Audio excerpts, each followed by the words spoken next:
uma mensagem exclusiva.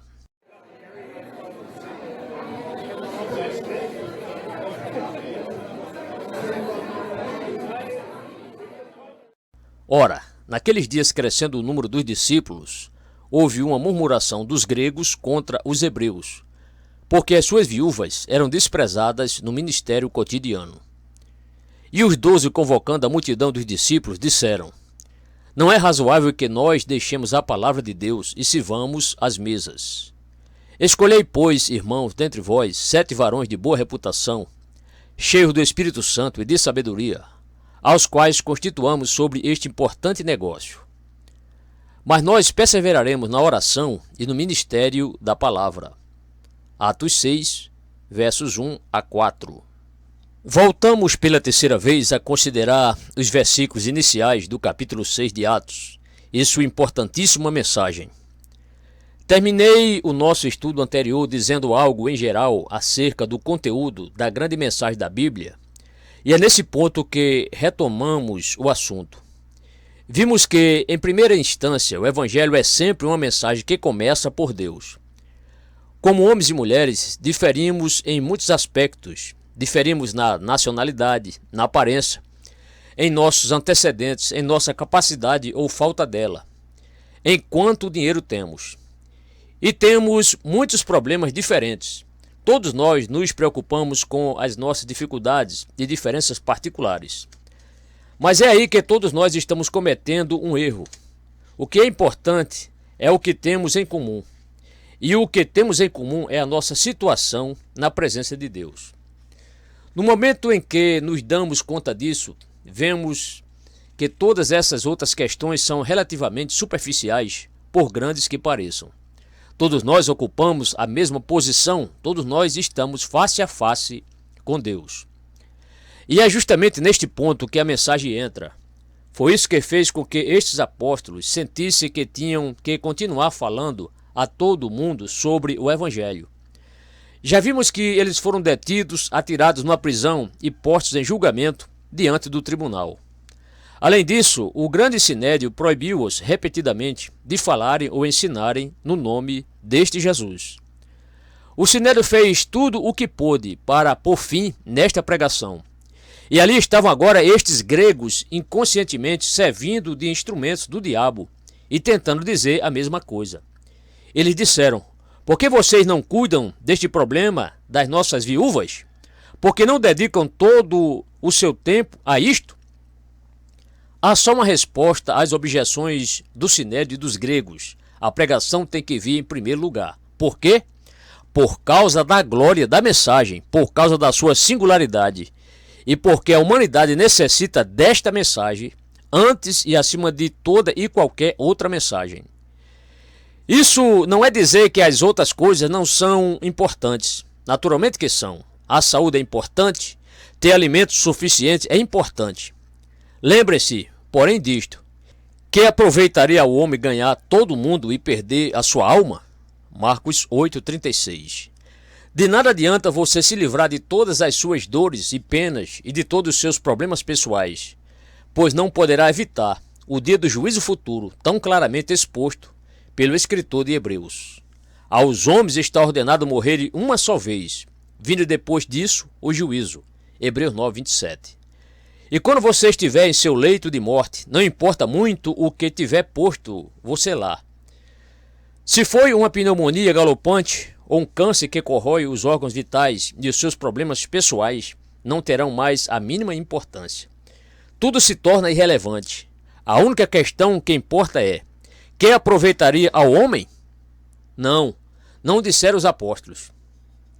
Não podemos pôr de lado o ministério da palavra de Deus, nem mesmo para praticar essa boa ação. Nós temos que continuar pregando e é o que faremos. Somente isto pode falar à alma, a uma alma em seu leito de morte, a uma alma que se vê face a face com Deus. Ou para dizê-lo de outro modo, os apóstolos tinham que continuar pregando porque estavam declarando um evangelho. Ora, a palavra gospel é simplesmente o antigo inglês para boa notícia, boas novas. Não podemos pôr isto de lado. Praticamente foi o que eles disseram, porque isto é a boa notícia, a maior, a melhor, a mais gloriosa boa notícia que já entrou neste mundo. Há pessoas morrendo, disseram eles, e não sabem nada disto. Por isso temos que dedicar-nos a esta proclamação ao ministério da palavra. Temos de alardeá-la, temos que proclamá-la aos gritos. Nós somos as pessoas chamadas e enviadas por Cristo, o Deus vivo, o Senhor e Mestre, para pregar. Consolai e conselai o meu povo, diz o vosso Deus. Isaías 40, verso 1. Ei-la aqui, é a boa notícia. E a boa notícia é que há um meio de escape, um meio de livramento. E essa é a verdade mais maravilhosa que o mundo pode conhecer. O mundo anda cansado. Vejam-no. Vejam o que está acontecendo nele. Vale a pena gabar-nos desta civilização? Haveria nela alguma grande realização da qual podemos ter orgulho? Observe a situação internacional, examine os problemas internos das nações, examine o seu próprio coração. A civilização é um fracasso desastroso. Sim, vão às bibliotecas, examine as obras dos grandes filósofos, leiam os escritos dos filósofos contemporâneos, leiam as biografias dos grandes estadistas, homens que pelejam com os problemas todos e falharam. O mundo está angustiado, está em bancarrota, não sabe o que fazer. Por isso afunda nos prazeres e se volta para o álcool e para as drogas. Isso tudo não passa de escapismo. E é a um mundo como este que os pregadores dizem: temos que dedicar-nos a este ministério da palavra, porque somente nós sabemos que há uma solução. Há um meio de escape, há um meio de livramento. Nós fomos enviados, nós fomos chamados, nós fomos comissionados para proclamar alegres novas de salvação. Quão suaves são sobre os montes os pés do que anunciam as boas novas. Isaías 52, verso 7. Os pregadores são mensageiros da paz. Ora, era isso que os apóstolos viam tão claramente e diziam: visto que só nós temos a resposta, não podemos pôr coisa alguma antes disso. Temos que entregar-nos exclusivamente à mensagem do Evangelho. E então, qual é este meio de livramento? Está no Senhor Jesus Cristo e nele somente. Não há outra esperança para o mundo fora desta bendita pessoa, deste único e exclusivo Salvador. Somente Ele pode salvar. Os apóstolos repetiam constantemente esta mensagem. Nós a vimos em todos os capítulos anteriores de Atos. Fora o primeiro, e mesmo no primeiro ela está implícita, porque o nosso Senhor os enviou para pregarem e lhes prometeu o poder. E notem que a pregação devia ser toda a respeito dele. Ser-me-eis testemunhas. Atos 1, verso 8. Cristo é o único, o exclusivo Salvador. Mas por que temos que dizer que o nosso Senhor é o exclusivo Salvador? Porque os apóstolos estavam tão certos disso? Porque davam ênfase a esta exclusividade? Lembre-se, esta foi a grande batalha que eles tiveram que travar contra o Sinédrio, que consistia de escribas, fariseus, saduceus, membros do partido herodiano e pessoas religiosas dessa classe. Aqueles governantes queriam manter-se ligados à sua velha religião. Eles queriam manter a religião do templo, uma religião que tinha um edifício magnífico e um grande cerimonial, muitos rituais. Hebreus capítulo 9 descreve algumas das ordenanças carnais. Em volta do edifício do templo havia uma grande área murada, aberta aos céus, dividida em vários átrios ou pátios. Primeiro havia um amplo pátio externo, o pátio dos gentios, onde ninguém podia entrar. Depois, o pátio das mulheres, ao qual todos os judeus podiam ir. Mas para dentro estava o pátio de Israel, aberto para os judeus leigos. E depois viu o pátio interno, o pátio dos sacerdotes, que normalmente era só para os sacerdotes. O edifício do templo, propriamente dito, era dividido em duas partes, por um véu, uma cortina, que separava a câmara interna, chamada Lugar Santíssimo, da câmara de fora, o santuário. Só um homem podia entrar no Lugar Santíssimo, e isso unicamente uma vez por ano, e esse homem era o sumo sacerdote. Os judeus tinham também suas ofertas e seus sacrifícios. Uma vez por ano, no dia da expiação, o sumo sacerdote imolava um novilho e um bode e espargia parte do sangue deles sobre o propiciatório no Lugar Santíssimo. Isso para fazer expiação por seus pecados e pelos pecados de todo o povo. Tudo isso é descrito lá no capítulo 9 de Hebreus. Pois bem, os governantes dos judeus queriam que os rituais do templo continuassem, mas os apóstolos disseram que eles tinham chegado ao fim. Foi essa a sua mensagem. Agora só havia um caminho para entrar no lugar santíssimo, e esse era por Jesus e seu sangue. Os apóstolos tiveram que lutar por isso. Só eles tinham enxergado essa verdade. Fora dado a eles vê-la, e eles a pregavam. Eles diziam: este é o caminho da salvação. Se vocês se apegarem a esse outro caminho, estarão se apegando a algo que os levará à perdição. Vocês têm que compreender que ele pôs fim nos sacrifícios do templo. Ele é o caminho, o único. Então, por que os apóstolos pregavam com tanta confiança e certeza? E por que nós temos que fazer o mesmo? Porque temos que dizer que esta é uma mensagem exclusiva? Por que é que eu tenho a ousadia de me levantar em 1966 neste púlpito e dizer: não siga nenhuma outra religião, não siga Confúcio, não siga Buda, não siga Maomé, não siga o hinduísmo com todas as suas ramificações e subdivisões, não siga os filósofos, não siga ninguém, olhe só para Jesus. Baseado em quê eu digo isso? Seria pura arrogância? Bem, deixem que eu lhes dê as respostas que estes homens sempre davam e que nós devemos continuar dando. O Evangelho é uma mensagem exclusiva porque é o plano de Deus. Vimos que os apóstolos diziam isso constantemente. Quando eles estavam sob julgamento e os seus acusadores disseram: não vos admoestamos nós expressamente que não ensinasses nesse nome? E eis que encheste Jerusalém dessa vossa doutrina e quereis lançar sobre nós o sangue desse homem. Pedro e os outros apóstolos replicaram: mais importa obedecer a Deus do que aos homens. O Deus de nossos pais levantou a Jesus, ao qual vós matastes, suspendendo-o no madeiro. Atos 5, 28 a 30. O Deus de nossos pais. Este é o plano divino de salvação. Nós chegamos à real e verdadeira essência do Evangelho. Ele é exclusivo porque foi Deus que o preparou.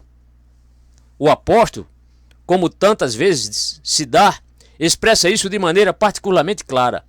Em sua carta aos Coríntios ele diz: e tudo isso provém de Deus, que nos reconciliou consigo mesmo por Jesus Cristo, e nos deu o ministério da reconciliação. Isto é, Deus estava em Cristo reconciliando consigo o mundo, não lhes imputando os seus pecados, e pôs em nós a palavra da reconciliação, de modo que somos embaixadores da parte de Cristo, como se Deus por nós rogasse. Rogamo-vos, pois, da parte de Cristo, que vos reconcilieis com Deus. 2 Coríntios 5, versos 18 a 20. É isso. Deus estava em Cristo reconciliando consigo o mundo. E Paulo diz isso constantemente. Mas nós pregamos a Cristo crucificado, que é escândalo para os judeus e loucura para os gregos. Mas para os que são chamados, tanto judeus como gregos, lhes pregamos a Cristo, poder de Deus e sabedoria de Deus. 1 Coríntios 1, versos 23 e 24. Aqui está a resposta, e é um assunto muito sério. O Deus de nossos pais levantou Jesus. Todos os outros ensinos e todas as outras propostas são apenas humanas. Todas as outras religiões são feitas pelo homem. Portanto, aqui está a primeira e grande resposta em favor da declaração da exclusividade da mensagem cristã. De fato, a Bíblia toda afirma isso. Não afirma? A Bíblia não é um registro da busca de Deus pelo homem, e sim da descida de Deus para salvar o homem. A Bíblia começa fazendo a narrativa da criação e de como Deus fez tudo perfeito, paraíso. Ele colocou Adão e Eva no jardim do Éden e tudo estava bem. Então houve a queda e Deus desceu ao jardim. Oh, graças a Deus que ele o fez. Não fosse isso, não teríamos nenhuma mensagem. Adão e Eva, no caos que eles produziram no jardim, não sabiam o que fazer nem para onde ir. E quando ouviram a voz de Deus, até correram para esconder-se. Deus desceu. O registro bíblico é todo ele o registro da vinda de Deus para salvar a humanidade. E começa lá atrás, no capítulo 3 de Gênesis, a promessa da semente da mulher, que iria finalmente ferir a cabeça da serpente. E a primeira promessa de Deus a Adão e Eva foi seguida por repetidas promessas de que ele viria. Para vir, Deus teve que formar uma nação. Teve que tomar um homem como Abraão e fazer dele uma nação e produzir dele uma grande progênie. Deus até criou uma nação para manter esta mensagem e deu partes e porções desta grande promessa a diferentes pessoas em diferentes séculos e de diferentes maneiras, porém todas elas diziam a mesma coisa. Todos os mensageiros de Deus falavam de um mundo que tinha caído e ficado longe de Deus e que trouxera o caos sobre si mesmo. Mas os mensageiros de Deus anunciaram também que ele enviaria um Redentor, o seu Messias. Uns diziam isto, outros diziam aquilo sobre ele e o aguardavam. Consolai, consolai o meu povo, diz o vosso Deus, endireitai no ermo vereda a nosso Deus, e toda a carne juntamente verá. Isaías 40, versos de 1 a 5. Todo o Velho Testamento esperava a chegada deste poderoso libertador. Tudo vem de Deus. E depois, como escreve o apóstolo Paulo, vindo à plenitude dos tempos, Deus enviou seu Filho, nascido de mulher, nascido sob a lei, para remir os que estavam debaixo da lei. Gálatas 4, versos 4 e 5. É isso. Do princípio ao fim, a salvação foi a ação de Deus. Ele anunciou a vinda do Filho, o seu nascimento, enviando um anjo. Pensar que a mensagem cristã era ensinos e ideias do homem, que Jesus de Nazaré foi tão somente um gênio religioso, é não atinar com a tese geral da Bíblia toda. É a ação sobrenatural de Deus. Tudo é miraculoso, angélico, divino. Todo o poder da deidade está envolvido na minha salvação e na de vocês. É por isso que os apóstolos achavam que tinham que pregá-la. Nada deve vir antes disso. Ninguém pode deter isto. É o plano divino de salvação. E havemos de compreender ainda mais a exclusividade da mensagem quando encararmos o fato de que todas as outras coisas falharam.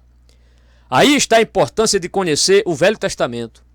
Muitos ainda parecem ter a ideia de que, se tão somente lhes fosse dito o que devem fazer, eles poderiam se levantar e fazê-lo, que, se tão somente lhes dissessem como devem viver, eles poderiam usar todo o poder da sua vontade e poderiam viver deste modo. Mas os únicos que podem acreditar na capacidade do homem de salvar-se são os que nunca leram o Velho Testamento. Nas páginas do Velho Testamento lemos sobre alguns dos maiores e mais maravilhosos vultos que o mundo já conheceu e, todavia, vemos que todos e cada um deles falharam, foram derrotados, eram pecadores. Deus outorgou uma lei aos filhos de Israel e quando lhes deu essa lei por meio de Moisés, ele disse: se vocês puderem cumprir essa lei, ela os salvará. O povo tinha dito: mostra-nos como viver. Como o povo diz hoje. Então Deus lhes mostrou como viver. Deu-lhes os 10 mandamentos. Todavia, ninguém pôde cumprir essa lei. Pela lei vem o conhecimento do pecado. Escreveu Paulo, Romanos 3, verso 20. A lei não dá a você poder e forças para cumpri-la. A lei lhe dirá o que você deve ser, porém isso não o habilita a ser isso. Uma coisa é saber o que é certo, outra coisa muito diferente é ser capaz de fazê-lo. Essa foi a grande experiência de Paulo. Porque, segundo o homem interior, tenho prazer na lei de Deus, mas vejo nos meus membros outra lei que batalha contra a lei do meu entendimento e me prende debaixo da lei do pecado que está nos meus membros. Romanos 7, 22 e 23. Porque não faço o bem que quero, mas o mal que não quero, esse faço. Romanos 7, 19. Aqui estou eu, uma verdadeira massa de contradições. Não consigo viver como devo. Eu fracasso. Miserável homem que eu sou. Romanos 7, 24. Mas esse fracasso não se aplicava só aos filhos de Israel. Era igualmente certo com relação aos gregos. Lá estavam eles, os grandes pensadores que podiam sondar os mistérios do pensamento. Porém, nenhum deles pôde encontrar Deus. O mundo não conheceu a Deus pela sua sabedoria. 1 Coríntios 1, 21. Um dos grandes problemas da Grécia do tempo em que o nosso Senhor veio era o terrível problema do mundo moderno, o suicídio. E o índice de suicídios era mais alto entre os filósofos. Além disso, muitos dos maiores filósofos eram líderes na prática de perversões sexuais. Todas as filosofias e religiões em que os homens já pensaram, confucionismo, budismo, hinduísmo, todas elas são, em últimas análises, religiões de miséria. São todas negativas e depressivas. Não libertam as pessoas, mas antes as mantêm em servidão e escravidão. Não há felicidade, não há alegria ali. São feitas por homens, e os homens e as mulheres não podem executar suas leis e seus preconceitos. Eles não podem salvar a si mesmos, e então, que possibilidade tem de salvar outros? E, por conseguinte, eu expresso positivamente o ponto da seguinte maneira: o Evangelho é uma mensagem exclusiva, porque só ela nos fala do único meio pelo qual podemos receber a salvação. Qual é a tarefa? Qual é o problema? Qual é a necessidade da humanidade? Também devo começar com uma negativa. A nossa necessidade não é simplesmente que sejamos curados da nossa enfermidade. O pecado é enfermidade, porém, não é só enfermidade. O pecado nos faz doentes, nos faz fracos e infelizes, produz fracasso. Mas a tarefa primária do Evangelho não é melhorar a nossa saúde. E é disso que o mundo não gosta. O mundo está interessado em melhorar, em ser levado a sentir-se feliz. O mundo está pronto a ouvir as seitas de seu ensino, porque as seitas dizem: venham a nós, creia no que dizemos, e você deixará de estar sempre aflito. Não terá mais insônia, não se sentirá mais afundando e perdendo o pé, e deixará de ter medo da vida. Venha a nós vamos pôr você em ordem. O mundo nunca faz objeção a isso porque sabe que está doente. Contudo, graças a Deus, o Evangelho não entra em ação desse jeito. O Evangelho trata das nossas enfermidades e moléstias. Entretanto, não começa por elas. O primeiro grande problema de todo ser humano é o problema da culpa do pecado. E sua primeira necessidade é ser libertado dessa culpa.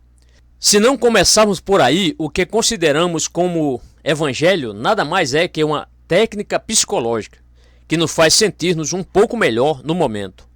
O verdadeiro Evangelho começa pelo problema básico: a honra de Deus, a glória de Deus, a justiça e a retidão do Deus eterno e sempiterno. O pecado é rebelião, o pecado é transgressão. O pecado é um insulto à honra, à dignidade e à glória de Deus. É um insulto à majestade e à excelência da sua santa lei. O nosso primeiro problema é que ofendemos Deus. Se você transgredir a lei da Inglaterra, será preso e levado a julgamento. E que lhe adiantará se você se levantar no tribunal e começar a falar sobre as suas enfermidades e moléstias? Não, não. Dirão você: a acusação contra você é que você transgrediu tal ou qual subseção de tal ou qual lei. Aqui está.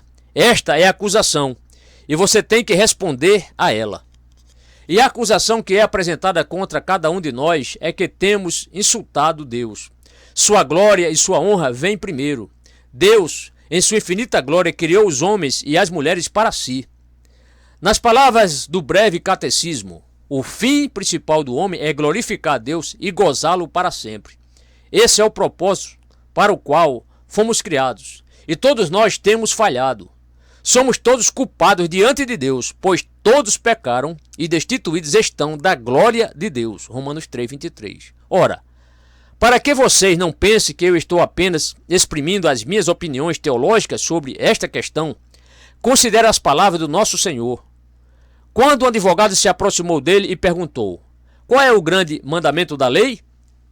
Esta foi a resposta: amarás o Senhor teu Deus de todo o teu coração e de toda a tua alma e de todo o teu pensamento. Este é o primeiro e grande mandamento. Mateus 22, 37 e 38. Você tem guardado este primeiro mandamento, o maior deles? Você ama a Deus com todo o seu ser e então ama o seu próximo como a si mesmo? É isso que Deus exige de nós. E o primeiro problema é que todos nós ficamos muito aquém disso. Portanto, o mundo inteiro é culpado diante de Deus. Vê Romanos 3,19. E o salário do pecado é a morte. Romanos 6,23. Mas vocês dirão: Deus é amor e Ele está pronto a perdoar. No entanto, não é tão simples assim. Quer dizer da justiça de Deus? Quer dizer da sua retidão e da sua santidade? Deus não é só amor, lembre-se. Deus é luz e não há nele trevas nenhuma. 1 João 1, verso 5. Se alguém disser, o amor de Deus endireitará as coisas para mim, significará que não há nenhum evangelho para pregar, nenhum salvador para proclamar. O Senhor Jesus não teria vindo, porque o Filho de Deus teve de que deixar as cortes do céu e nascer como um bebê em Belém? Porque houve necessidade da encarnação? Porque teve ele que morrer na cruz? São estas perguntas que têm que ser respondidas. O Filho de Deus teve que vir ao mundo e nascer como um bebê. O Verbo se fez carne, João 1, verso 14. Porque nenhum de nós pode salvar a si mesmo. Ninguém pode. As duas pessoas perfeitas que viviam num paraíso pecaram e erraram. E se Deus criasse mais duas pessoas perfeitas, elas teriam feito exatamente a mesma coisa. O homem perfeito já teve uma chance e falhou. O diabo é muito forte. O poder do mal é muito grande. Há somente um meio de salvação, e esse é o meio no qual Deus pensou com a sua sabedoria eterna. Esta é a grande mensagem da Bíblia, o meio divino de salvação. O bebê de Belém é o Filho eterno de Deus. Ele é Deus, o Filho coigual, coeterno com relação ao Pai, da mesma substância. Deus eterno e sempiterno. Deus poderoso, Salvador sempiterno. Jesus é Deus e homem. O Verbo se fez carne e habitou entre nós. João 1, verso 14. Eis aqui o novo ser. Ele é homem, porém é mais que homem. Ele é Deus. Ele é puro, imaculado. Ele é o santo que nasceu de Maria. Lucas 1, 35. Ele é o Cordeiro de Deus. João 1, 29. Sigam aquele extraordinário argumento da Epístola aos Hebreus. O sangue dos touros e bodes e a cinza de uma novilha, Hebreus 9,13, não puderam purificar-nos do nosso pecado. Mesmo que você imolasse um ser humano, seu sangue seria inadequado. Este é impuro, poluído e vil. Necessitamos de um novo homem, e Deus formou o novo homem, mas o uniu à deidade. Deus tinha ordenado o sacrifício de touros e de bodes, cordeiros, eram imolados de manhã e à noite, e seu sangue era aceito, sim, mas todos esses sacrifícios eram simplesmente profecias, antecipações, apontavam para o futuro, para o Cordeiro de Deus que tira o pecado do mundo. João 1, 29.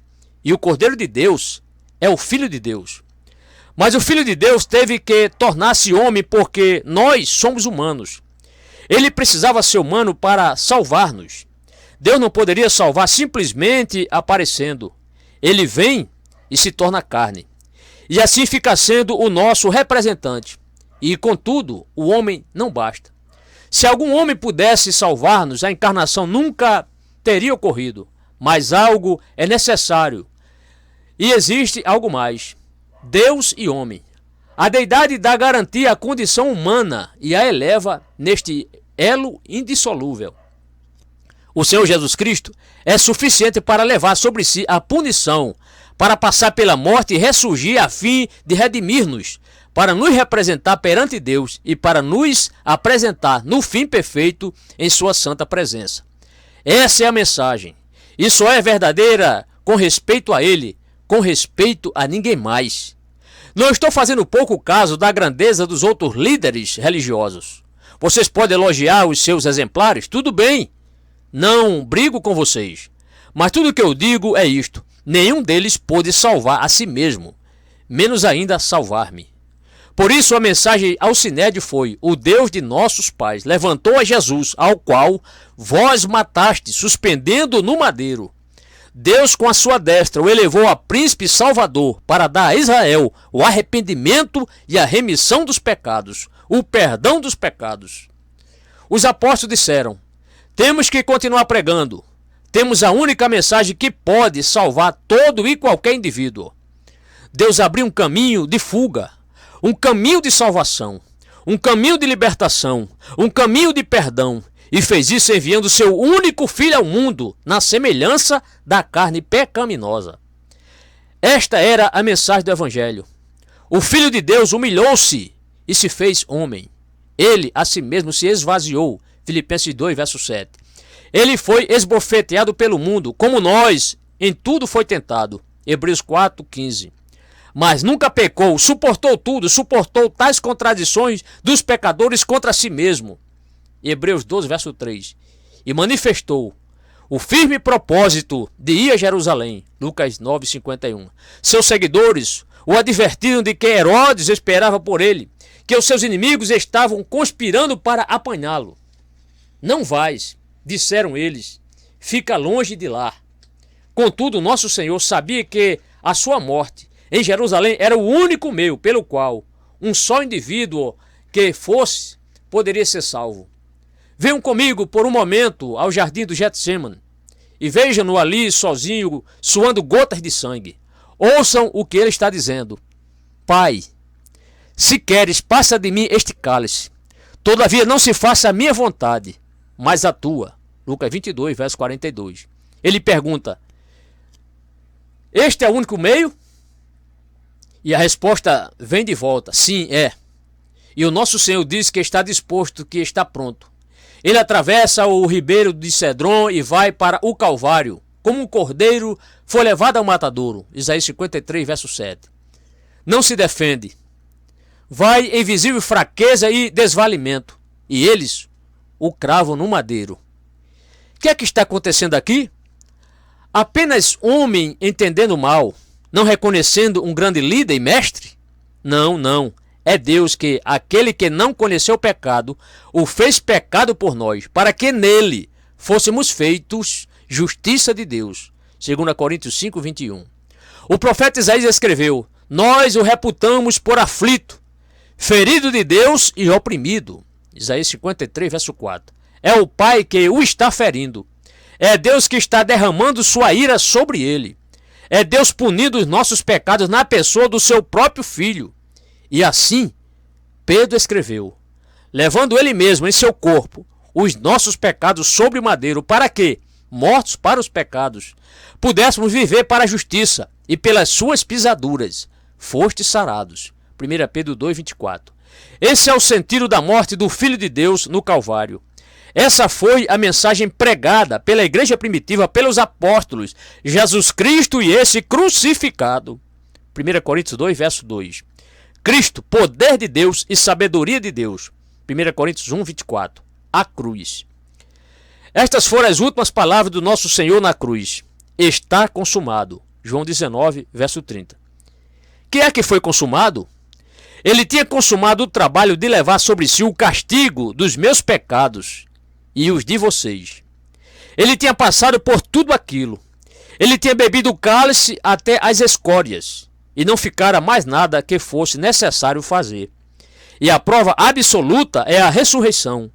A ressurreição de Jesus Cristo é a prova positiva de que ele sofreu a punição completa pelos nossos pecados, que a lei de Deus foi satisfeita e que Deus está satisfeito.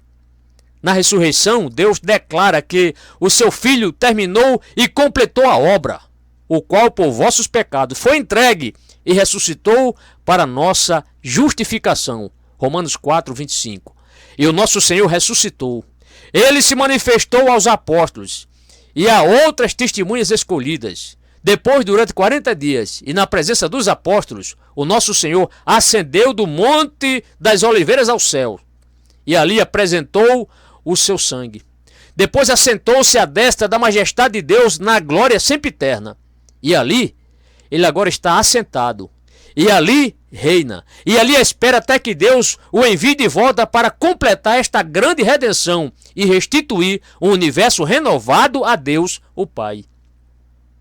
Por isso, a mensagem ao Sinédrio foi: parem de ir ao templo, parem de confiar em seu sacerdócio, parem de confiar na morte sacrificial de touros e bodes, parem com todo o eu cerimonial e volte-se para o Filho de Deus, o Senhor Jesus Cristo, o Cordeiro de Deus. E o que é ainda mais maravilhoso, creiam que o fim da lei é Cristo, para a justiça de todo aquele que crê. Romanos 10, verso 4. E a mensagem para nós não é: vá para casa e trate de decidir viver uma vida melhor. Vá para casa e junte-se a uma igreja. Vá para casa e procure agradar a Deus. Não, não. Isso é religião. Esta mensagem é que tudo o que todos nós temos que fazer é compreender que ofendemos a majestade, a honra e a glória de Deus. e que somos pecadores sem esperança, desvalidos e condenados, mas que Cristo, o Filho de Deus, morreu por nós e sofreu o castigo que nós merecemos, e que aqui e agora, assim como estamos sem fazer coisa alguma, simplesmente cremos nele e confiamos a ele o nosso futuro eterno. Essa é a palavra que tem que ser pregada, custe o que custar. É a única esperança para cada indivíduo do universo neste momento. Você já creu nesta palavra?